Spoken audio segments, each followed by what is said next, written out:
Well, anyway, it was in Hannibal that I learned how to swim. I drowned 7 times. Once in Bear Creek and 6 times in the Mississippi. It was the doctor's responsibility. For $25 a year, my parents subscribed to a program that every time I would drown, the doctor would pump the water out of me. Then pump me full of air and send me on my way. I regretted that many times since then. Now, there were boys whose parents didn't subscribe to that plan. And when they drowned, they stayed that way. Years later, I asked my mother if she wasn't concerned about me drowning as a boy. She said, "Oh, not at all. A boy would never drown who was meant to be hanged."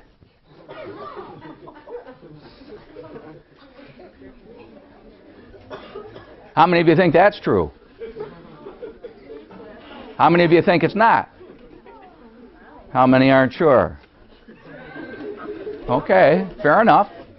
That's okay. Here's a picture of the cave I used to play in when I was a child. Yeah. Now, all the stories I ever wrote about and all the books I ever wrote, they all had real people in there. The characters were real people. I based the facts on real people. I just changed their names to protect the guilty.